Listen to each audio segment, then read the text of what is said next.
Hello everyone. आज का हमारा टॉपिक है chapter number third, ionic equilibrium.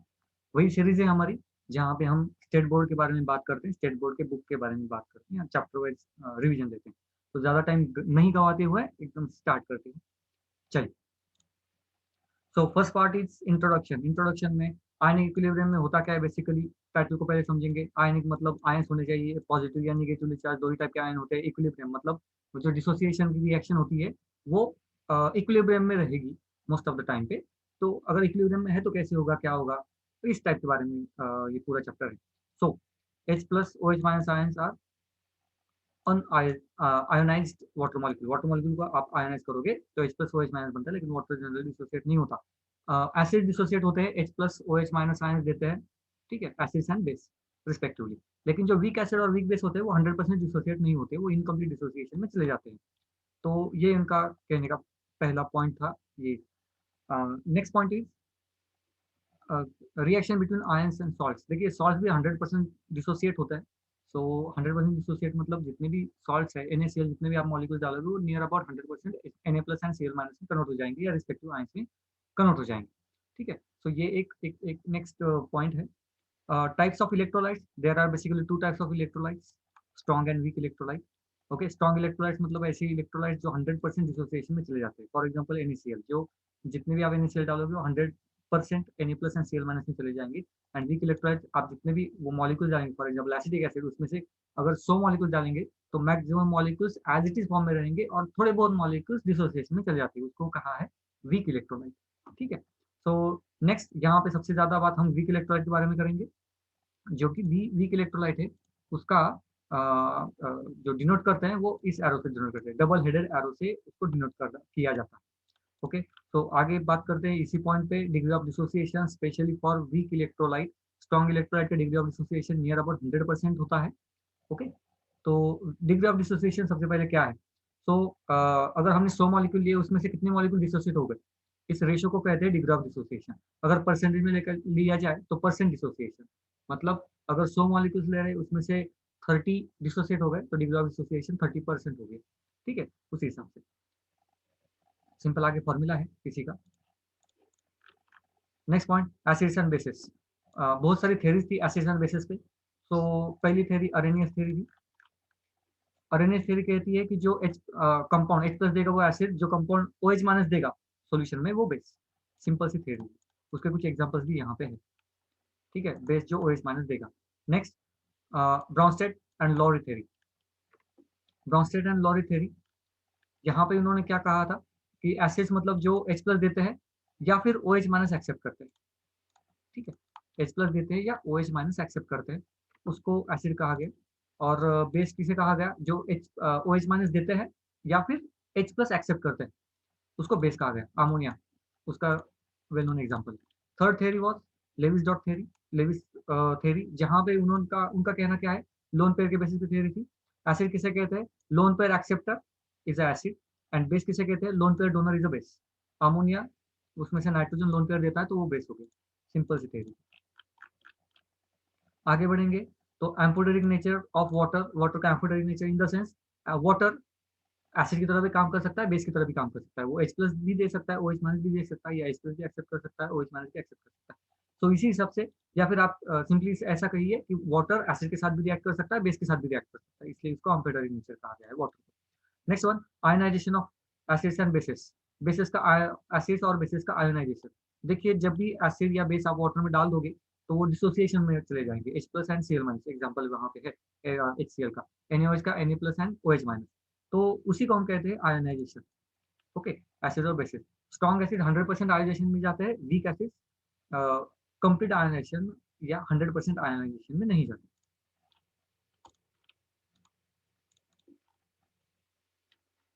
Next point, dissociation constant of weak acid और वीक बेस। अब देखिए वीक एसिड और वीक बेस 100% डिसोसिएशन में नहीं जाते, उसमें से कुछ पार्ट डिसोसिएशन में जाता है। तो यहाँ पे HA मॉलिक्यूल है सपोज, वाटर में डाल दिया तो उसमें से कुछ मॉलिक्यूल्स H प्लस एंड कुछ मॉलिक्यूल्स A माइनस में रहेंगे और कुछ मॉलिक्यूल्स ओरिजिनल फॉर्म में रहेंगे, ठीक है। अब उसका ये रिएक्शन जो है वो इक्विलिब्रियम में है, तो उसका जो इक्विलिब्रियम कांस्टेंट रहेगा कैसे निकालेंगे, उसको हम Ka कहते हैं, क्योंकि ये एसिड के लिए है तो Ka बात करेंगे, बेस के लिए होगा तो Kb बात करेंगे। Okay, So K is nothing but concentration of product divided by concentration of reactant. Simple सा पॉइंट, सेम फॉर्मूला यूज करते हैं हम बेस के लिए भी. So यहाँ पे उसकी डेफिनेशन है, the equilibrium constant of dissociation equilibrium of weak acid और वीक बेस. ओके, तो के बी के बारे में उन्होंने बताया. Next one, Oswald dilution law. उन्होंने सबसे पहले वीक एसिड के लिए कहा था ओसवाल्ड डाइल्यूशन लॉ. यहाँ पे कहना क्या है उनका कि ये डिसोसिएशन होता है, बेसिकली वीक एसिड और वीक बेस का डिसोसिएशन होता है, राइट. तो उनका जो रेशियो है वो फिक्स रहता है, प्रोडक्ट का कॉन्सेंट्रेशन का रेशियो, या सॉरी प्रोडक्ट का कॉन्सेंट्रेशन डिवाइडेड बाय रिएक्टेंट का कॉन्सेंट्रेशन, इसका रेशियो फिक्स रहता है, जो कि के ए हम उसको कहते हैं, डिसोसिएशन कांस्टेंट है वो. अगर हम H प्लस आयन का कॉन्सेंट्रेशन बढ़ा देंगे तो obviously equilibrium left hand side shift हो जाएगा, ठीक है, या कम कर देंगे तो राइट हैंड साइड शिफ्ट हो जाएगा, लेकिन ये कांस्टेंट या रेशियो फिक्स रहेगा. ओके, ये था ओसवाल्ड डाइल्यूशन लॉ. जैसे जैसे हम डाइल्यूशन करेंगे वैसे वैसे एसिड की स्ट्रेंथ भी बढ़ती रहती है, ठीक है. तो उसी ओसवाल्ड डाइल्यूशन लॉ के बेसिस पे कुछ उन्होंने फॉर्मूलाज वगैरह डिराइव करने का ट्राई किया है. समझते हैं. सपोज ये एसिड है, वीक डिसोसिएट होता है, वीक एसिड है, वीक डिसोसिएट होता है H प्लस A माइनस. अब इनिशियली अगर इसके हम वन क्वांटिटी ले लें, वन मोल, ठीक है, तो इनिशियली प्रोडक्ट जो होंगे वो जीरो होंगे. ओके, कुछ समय बाद इसमें से अल्फा मॉलिक्यूल्स, मतलब जो डिग्री ऑफ डिसोसिएशन, उतने मॉलिक्यूल्स चले जाएंगे, डिसोसिएशन हो जाएगा उनका. सो HA के कितने मॉलिक्यूल बचे, वन माइनस अल्फा मॉलिक्यूल्स बचे. ओके, प्रोडक्ट कितना बना, क्योंकि अल्फा डिसोसिएट हो गया है तो अल्फा H प्लस बने और alpha amount of A minus बने, ठीक है. अब ये मोल्स है, हमें कॉन्सेंट्रेशन चाहिए, कैसे निकालते हैं, मोल्स अपॉन वॉल्यूम. तो यहाँ पे ये मोल्स है डिवाइडेड बाय वॉल्यूम, सिंपल सा पॉइंट है. नेक्स्ट, डिसोसिएशन कांस्टेंट कैसे निकालता है, अभी हमने देखा था concentration of product divided by concentration of reactant. तो यहाँ पे देखिए कॉन्सेंट्रेशन ऑफ प्रोडक्ट जो भी है, ये concentration of product divided by concentration of reactant. इसी को सॉल्ट आउट करने के बाद हमें ये फॉर्मूला मिलता है, K is equal to alpha square into C divided by one minus alpha. इसको उन्होंने फर्दर सॉल्व किया है एंड फाइनल हमें जो इक्वेशन मिलता है, जो बच्चों को याद रखना पड़ेगा, वो ये है, K is equal to alpha square into C. One minus alpha उन्होंने निगलेक्ट कर दिया है, अल्फा की वैल्यू बहुत कम रहती है, वीक एसिड्स बहुत कम डिसोसिएट होते हैं, ठीक है. तो ये फॉर्मूला याद रखना पड़ेगा. एंड सेम चीज उन्होंने बेस के लिए भी की. ओके, सेम चीज बेस के लिए की. बेस के लिए सेम इक्वेशन लिखा है, सेम टेबल ड्रॉ किया है, सेम कैलकुलेशन किए हैं, ठीक है, सेम वैल्यू पुट किए and near about same formula भी लास्ट में आया, ठीक है. तो सिर्फ वो केबी के लिए, बेस के लिए हम केबी यूज करते हैं, एसिड के लिए के ए यूज करते हैं. उसके बेस पे कुछ न्यूमेरिकल्स है आपके. Next point was auto ionisation of water. जो प्योर वाटर होता है वो बहुत बहुत कम क्वांटिटी में आयोनाइजेशन में चला जाता है, ठीक है. सो उसी को हम कहते हैं auto ionization of water, dissociation of water in water, ठीक है. तो वो obviously H plus and OH minus देगा, तो ये उसका एटो आयोनाइजेशन है. अब डिसोसिएशन कांस्टेंट की वैल्यू लिखेंगे के की, तो concentration of product upon reactant, ठीक है. तो यहाँ पे के H2O जो रिएक्टेंट है उसका square is equal to concentration of H2O plus and OH minus. तो ये भी आगे इसको थोड़ा सा कैलकुलेशन किया गया है. सो equilibrium constant upon concentration of water, okay, इसी को उन्होंने कहा है KW, ठीक है. चलो, प्रैक्टिकली अगर कैलकुलेशन करते हैं तो जो कॉन्सेंट्रेशन आता है H प्लस का एंड OH माइनस का, वो आता है 1 इंटू 10⁻⁻⁷, अगेन 1 इंटू 10⁻⁻⁷. इसका मल्टीप्लिकेशन KW, मतलब dissociation of water is nothing but 1 into 10⁻⁻14, okay, -14.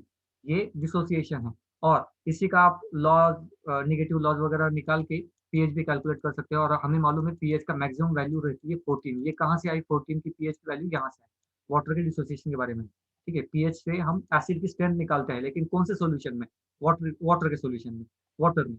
और वाटर के खुद की डिसोसिएशन की वैल्यू क्या है, -14. इसलिए पीएच की जो रेंज है वो 0 to 14 रहती है, 14 के ज्यादा ऊपर नहीं रहती. Next one, pH scale. तो पीएच स्केल के बारे में हमें मालूम है 0 to 14 रहता है. ये कहाँ से आया 0 to 14 की स्केल, तो यही है, pH is nothing but negative log to the base 10 of H plus ion concentration. Okay, so KW की वैल्यू हमें मालूम है 10⁻⁻14. अब यहाँ पे H प्लस आयन की कॉन्सेंट्रेशन वैसे ही निकाल सकते हैं, या फिर KW की वैल्यू तो है ही हमारे पास, सिंपली क्या करेंगे, इस इक्वेशन को दोनों तरफ लॉक कर देंगे, ठीक है. एंड देन ये फर्दर कैलकुलेशन करने के बाद हमें पता चलता है pH plus pOH is equal to 14। Okay, तो इसी इक्वेशन से तो पीएच की रेंज जो है वो 0 to 14 आती है। 7 पे हम न्यूट्रल कहते हैं, 7 के नीचे एसिडिक, 7 के ऊपर बेसिक।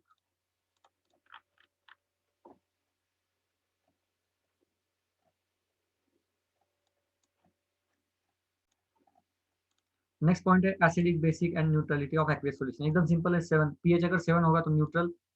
एसिडिक पीएच किसे कहते हैं? पीएच अगर 7 से कम होगा तो एसिडिक, 7 से ज्यादा होगा तो बेसिक। सिंपल सा पॉइंट। उसके बाद कुछ न्यूमेरिकल्स है। Then next point is types of salt. Okay, so हमें मालूम है मेटल्स एंड नॉन मेटल्स को कॉम्बिनेशन से सॉल्ट बनते हैं, लेकिन सॉल्ट के कुछ टाइप्स है। First type strong acid strong base salt. मतलब strong acid and strong base के कंपैरिजन से या कॉम्बिनेशन से जो एसिड सॉल्ट बनता है उसको हम कहते हैं strong acid strong base salt. Example HCl plus NaOH reaction करोगे तो आपको क्या मिलेगा, कौन सा सॉल्ट मिलेगा? तो NaCl। ठीक है, ये स्ट्रॉन्ग एसिड है, ये स्ट्रॉन्ग बेस है, तो ये जो सॉल्ट मिलेगा वो it's salt of strong acid and strong base. Simple सा पॉइंट। उसी हिसाब से strong acid and weak base. अब स्ट्रॉन्ग एसिड को वीक बेस के साथ रिएक्ट कर दो। वीक बेस कौन सा है? NH4OH। ठीक है, strong acid weak base, salt क्या आएगा? NH4Cl। यहाँ पे एग्जांपल। ठीक है, इसी हिसाब से strong acid and strong base निकाला जाता है। Okay, then weak acid weak base. ये weak acid acidic acid, weak acid sorry strong base. Strong base कौन सा? NaOH का, Na आ गया। Then weak acid and weak base, यहाँ पे weak acid acidic acid and weak base NH4OH। ठीक है, ये मिल गया। Next one, concept of hydrolysis. Okay, so hydrolysis क्या है? Hydrolysis of salt is defined as the reaction in which cation or anion or both ions of weak salts with ions of water to produce acidity or alkalinity. Okay, so generally weak acids जब भी water में dissolve होते हैं या salts भी जब भी water में डिजोल्व होते हैं तो वो रिजल्टेंट सॉल्यूशन को एसिडिक बनाएंगे या बेसिक बनाएंगे। ठीक है, उसी को हम कहते हैं कंसेप्ट ऑफ हाइड्रोलिसिस। वाटर में ये सॉल्ट्स या ये कंपाउंड डिजोल्व हो जाते हैं और अपना कुछ इम्पैक्ट छोड़ जाते हैं। ओके, कंपाउंड्स भी हो सकते हैं, सॉल्ट्स भी हो सकते हैं, आयंस भी हो सकते हैं। Okay, next, salts of strong acid and strong base. अब ये चारों के चारों सॉल्ट्स हमें देखने हैं। एकदम सिंपल सा पॉइंट है। NaCl मैंने आपको बता दिया, स्ट्रॉन्ग एसिड स्ट्रॉन्ग बेस का एग्जांपल है। जब भी वाटर में डाल देंगे तो क्या होगा? कंप्लीट डिसोसिएशन हो जाएगा। ठीक है, Na+Cl-। ओके, एंड बाद में वाटर के साथ रिएक्शन करने के बाद HCl भी बनाएगा एंड NaOH भी बनाएगा, जो कि strong acid and strong base.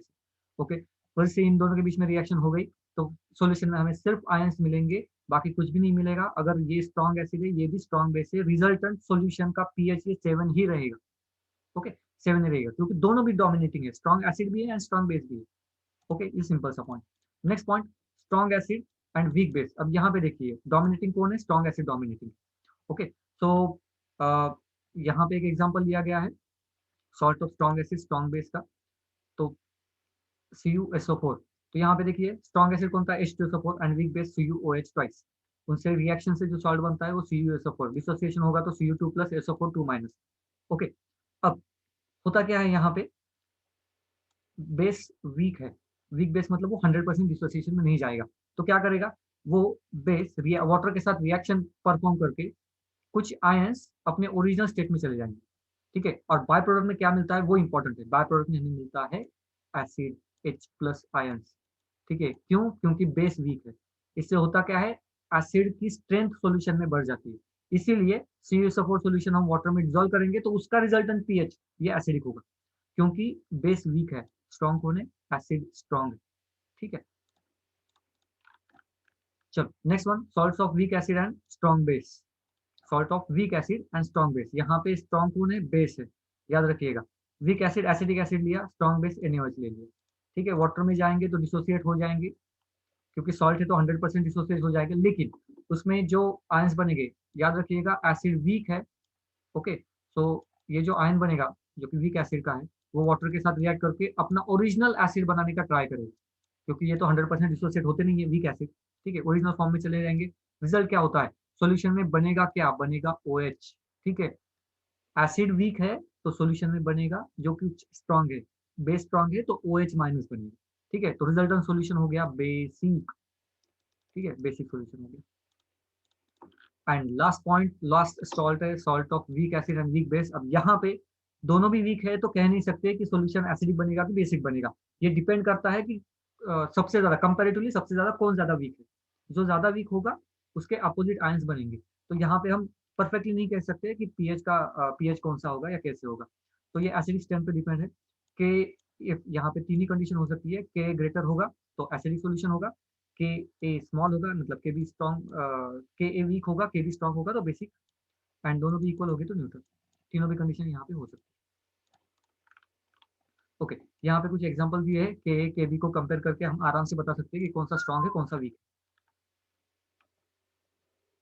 तो यहाँ पे तीनों भी सोल्यूशन का उन्होंने एग्जाम्पल दिया है। हम सिर्फ के बी को देख के यहाँ पे फाइनल कर सकते हैं कि सोल्यूशन का कौन सा सोल्यूशन होगा। Next one, buffer solution. सबसे पहले बफर सोल्यूशन की डेफिनेशन देख लेते हैं। बफर सोल्यूशन मतलब ऐसे सोल्यूशन जो सडन चेंज इन पीएच के चेंज को रेजिस्ट करे, उसको हम कहते हैं buffer solution. Okay, so types of buffer देख लेते हैं। Basically there are two types of buffer solution, acidic buffer and basic buffer solution. So acidic buffer solution क्या होता है? Solution containing a weak acid and its salt. Weak acid and salt मतलब वो acidic buffer. Solution containing weak base and its salt, basic. ठीक है, basic buffer. Basic buffer या acidic buffer, buffer का pH कैसे कैलकुलेट करते हैं? बहुत इंपॉर्टेंट है। पीएच कैलकुलेट करने के लिए एक ही इक्वेशन है हमारे पास, इस पे बहुत बार क्वेश्चन आता भी है। So pH is equal to P K a, क्योंकि एसिडिक बफर है तो यहाँ पे के ए लिया गया, plus log of concentration of salt divided by concentration of acid. Same उसी हिसाब से P O H is equal to P K B plus log to the base 10 of concentration of salt divided by concentration of base। Formula same है, acid और base की तरह हमें change करना पड़ेगा उसको। ओके, बफर एक्शन ये work करता कैसे है, ये हमारा नेक्स्ट पॉइंट है। तो सबसे पहले एसिडिक बफर देख लेंगे। एसिडिक बफर क्या होता है? एक तो वीक एसिड एंड उसका सॉल्ट। तो यहाँ पे पहले तो उसका सॉल्ट ले लिया, ठीक है, एंड वीक एसिड मतलब ये एसिडिक एसिड। ओके, अब जब हम इसको और इसको सॉल्यूशन में डालेंगे तो आयंस कौन से बनेंगे? तो ये दो आयंस बनेंगे, ठीक है, Na प्लस एंड ये वाला आयन। और यहाँ पे भी आयंस कौन से बनेंगे? तो ऑब्वियसली ये वाला आयन बनेगा। अब कॉमन चीज यहाँ पे देखने वाली ये है कि ये जो आयन है ना, ये कॉमन आयन, मतलब दोनों भी जगह ये आयन बनता है और ये आयन ज्यादा सोल्यूबल या स्टेबल नहीं होता, ठीक है, क्योंकि वीक एसिड है तो स्टेबल नहीं होता। तो ये क्या करता है? अपने ओरिजिनल फॉर्म में जाने का ट्राई करता है, ठीक है। अब यहाँ पे अगर हम एसिड डाल दें, H प्लस डाल दें, तो क्या होगा? H प्लस इसके साथ रिएक्ट करेगा और अपनी ओरिजिनल सॉल्यूशन में चला जाएगा। ओके, अगर हम बेस डाल दें, OH माइनस डाल दें, तो OH माइनस क्या करेगा? सॉल्यूशन में ये भी तो है ना, ये तो 100% डिसोसिएट नहीं होते क्योंकि वो वीक एसिड है। तो सॉल्यूशन में जो भी अनरिएक्टेड एसिड है, ये बेस उसके साथ रिएक्ट करके अगेन ये आयंस बनाते हैं। सो यहाँ पे एसिड भी न्यूट्रलाइज होता है एंड बेस भी न्यूट्रलाइज होता है। कौन करता है? एसिड को न्यूट्रलाइज करता है ये आयन, एंड बेस को न्यूट्रलाइज करता है ये वीक एसिड, ठीक है। तो ये इंपॉर्टेंट पार्ट है, आगे सारी चीजें उसकी दी हुई। नेक्स्ट वन, उसका एप्लीकेशन। बायोकेमिकल सिस्टम में पीएच, ब्लड का पीएच कांस्टेंट रहता है, ये उसका एप्लीकेशन है। एग्रीकल्चर में भी यूज करते हैं, इंडस्ट्री में, मेडिसिन में, एनालिटिकल केमिस्ट्री में उसका यूज करते हैं। Okay, next point is solubility product. So solubility product मतलब क्या होता है? एक कोई भी एक सॉल्वेंट हो, uh, उसकी एक पर्टिकुलर कैपेसिटी रहती है किसी भी सोल्यूट को डिजोल्व करने की, ठीक है, उसी कैपेसिटी को हम कहते हैं सोल्युबिलिटी प्रोडक्ट। कैसे निकालते हैं? जो आयंस का कॉन्सेंट्रेशन, मैक्सिमम कॉन्सेंट्रेशन के आयंस कितने वो डिजोल्व कर सकता है, उसको हम कहते हैं solubility product. Okay, next point is solubility equilibrium, तो उसको भी देख लेते हैं हम। ओके, तो यहाँ पे एक कंपाउंड लिया गया है AgCl। ओके, इसका डिसोसिएशन ऐसे होता है, तो उसका जो डिसोसिएशन कांस्टेंट है ऑब्वियसली के सिंपल सेम वे से हम निकालते हैं इसको। नाउ अब ये अनडिजोल्व जो पार्ट है, क्योंकि वो जनरली डिजोल्व होता तो नहीं है, अनडिजोल्व पार्ट उसका कॉन्सेंट्रेशन बहुत ज्यादा रहेगा, ठीक है, AgCl का कॉन्सेंट्रेशन बहुत ज्यादा रहेगा जो कि कांस्टेंट है, तो उसको हम K डैश करते हैं। तो ये अगर मल्टीप्लाई कर दे तो K इंटू के डैश जो कि कांस्टेंट रहता है, और उसी को हम कहते हैं सोल्युबिलिटी प्रोडक्ट। ओके, KSP कहा जाता है उसको, is equal to Ag plus Cl minus. उसी हिसाब से हम सबका निकाल सकते हैं। हाँ, इस पे भी बहुत बार क्वेश्चन आता है। ट्रिकी पॉइंट क्या है? ये वाला ट्रिकी पॉइंट। ओके, अब ये रिएक्शन है, यहाँ पे देखिए कोएफिशिएंट, यहाँ पे कोएफिशिएंट। सो KSP कैसे निकालते हैं? B रेस टू x, मतलब B का जो कोएफिशिएंट है वो रेस टू आता है, A का कोएफिशिएंट ऊपर आता है, A का कोएफिशिएंट जो कि y, ठीक है, ऊपर आता है। सो ये एक इंपॉर्टेंट पॉइंट है, यहाँ पे डेफिनेशन है, या डेफिनेशन नहीं बोल सकते इसको, फॉर्मूला बहुत इंपॉर्टेंट है, इससे बहुत बार क्वेश्चन आता है। ओके, सो वही फॉर्मूला को यूज करके अलग अलग इक्वेशन यहाँ पे दिए हुए हैं। KSP इसका निकाला है कैसे, एकदम सिंपल है, कोएफिशिएंट 1 1 है तो रेस टू 1 1 रहेगा। यहाँ पे अगर डिफाइन करते हो, यहाँ पे कोएफिशिएंट 2 है तो raise to f raise to 2 आएगा। यहाँ पे बात करेंगे कोएफिशिएंट 2 एंड 3 है तो यहाँ पे रेस टू 2 एंड 3 आएगा। यहाँ पे कोएफिशिएंट 3 एंड 2 है तो कोएफिशिएंट 3 एंड 2 आएगा। ठीक है, तो ये समझने के लिए दिए थे उन्होंने। Relationship between solubility and solubility product, solubility and solubility product के बीच में रिलेशन उन्होंने बताया। So molar solubility, the number of moles of compounds that dissolves to give 1 liter of saturated solution is called is molar solubility। ये तो हो गई definition. So molar solubility मतलब basically क्या है, सो 1 लीटर सैचुरेटेड सॉल्यूशन में कितने मोल्स सोल्यूट डिजॉल्व हो सकते हैं, ठीक है, उसको कहा गया है molar solubility. Okay, so same reaction भी है और सेम यही इक्वेशन यहाँ पे यूज किया। ठीक है, अब इसके हिसाब से अगर सोल्युबिलिटी निकालनी है तो कैसे निकालेंगे। सपोज इसकी सोल्युबिलिटी मतलब कैपेसिटी बी के हिसाब से अगर हम बात करें तो इसकी कैपेसिटी मोलर सोल्युबिलिटी एस है। ठीक है, तो concentration of B is equal to X into S.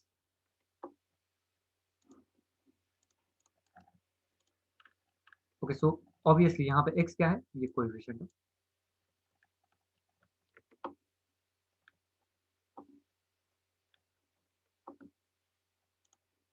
Next KSP is equal to X S raise to मतलब solubility obviously raise to X and Y S raise to Y. ये उन्होंने B के लिए दी है, ए के लिए भी उसी हिसाब से दे सकते हैं, या ए के लिए भी है यहाँ पे वाई समझिए इसको, Y S raise to Y. ठीक है, इसी को सॉल्व किया है उन्होंने एंड नेक्स्ट यहाँ पे कुछ एग्जाम्पल दिए। तो सिंपल सा पॉइंट है, एग्जाम्पल्स देख लेते हैं। सबसे पहले तो हमें क्या समझ में आना चाहिए, कोएफिशिएंट समझ में आना चाहिए। यहाँ पे देखिए डिसोल्यूशन का इक्वेशन दिया, कोएफिशिएंट 1 कोएफिशिएंट 2 x1 y2। ठीक है, नेक्स्ट सपोज सोल्युबिलिटी 1 है तो यहाँ पे सोल्युबिलिटी को 1 कंसीडर किया, 1:1, और यहाँ पे अब 2 है ना तो सोल्युबिलिटी 2s हो गई। ठीक है, 2s हो गई, so 2 raise to 2 and s common निकाला, s रेस टू 1 + 2, तो फाइनल इक्वेशन आता है 4s3। ठीक है, इसको प्रैक्टिस करना अच्छे से। ALOH ट्राइस डिसोसिएशन लिखा, कोएफिशिएंट 1 यहाँ पे कोएफिशिएंट 3, x की वैल्यू 1 y की वैल्यू 3, क्या आएगा 1:1 3:3 s:1 + 3 x + y ना। तो उसी हिसाब से कैलकुलेशन करके हम सोल्युबिलिटी KSP एंड सोल्युबिलिटी से कोई कोरिलेशन निकाल सकते हैं आराम से। इसके लिए हमें सिर्फ अच्छे से इक्वेशन लिखना आना चाहिए, वो भी balance chemical equation. Okay, next one ionisation product and solubility product. जो भी डिसोसिएशन के बाद हम लिखते हैं ना वो आयनाइजेशन प्रोडक्ट, आयंस का कॉन्सेंट्रेशन उसका प्रोडक्ट। ओके, अब तीन ही कंडीशन हो सकती है, ionization product equal to solubility product, उस केस में सॉल्यूशन इक्विलिब्रियम स्टेट में एग्जिस्ट करता है। ठीक है, सेकंड, अगर ionization product is greater than KSP then super saturated solution है और यहाँ पे प्रेसिपिटेशन होगा, PPT ऑकर होगा। ओके, PPT होगी सिर्फ इस केस में, मतलब सॉलिड स्टेट में कंपाउंड आएगा। And next one what, when ionization product is less than KSP the solution is unsaturated, और यहाँ पे कोई PPT नहीं बनी। ठीक है, या सॉलिड स्टेट में नहीं आएगा, कंप्लीट डिसोसिएशन होगा। यहाँ पे कुछ क्वेश्चंस वगैरह दिए हैं। Next point, common ion effect. Common ion effect का एकदम सिंपल सा मतलब है, दो कंपाउंड्स का अगर हम वाटर में डिजोल्व करते हैं और दोनों भी कंपाउंड एक ही कॉमन आयन जनरेट करता है जो कि कॉमन आयन होगा, तो उसको हम कहते हैं common ion effect. For example ये और ये कंपाउंड ले लो, ये कंपाउंड ये आयन डिसोसिएट करता है और ये कंपाउंड ये सेकंड आयन डिसोसिएट, दोनों भी आयन सेम ही है, तो ये दोनों सॉल्यूशन में जब जाएंगे तो कॉमन आयन इफेक्ट दिखाएंगे। ठीक है, कॉमन आयन इफेक्ट। तो ये है पूरी कॉमन आयन इफेक्ट के बारे में, और यहाँ पे चैप्टर खत्म होता है। तो ये रही हमारी क्विक रिवीजन इस चैप्टर के बारे में, आयनिक इक्विलिब्रियम के बारे में। आई होप आपको बहुत यूजफुल रही होगी। कुछ प्रॉब्लम वगैरह होगा तो आप मुझसे कॉन्टैक्ट कर सकते हैं। Thank you so much.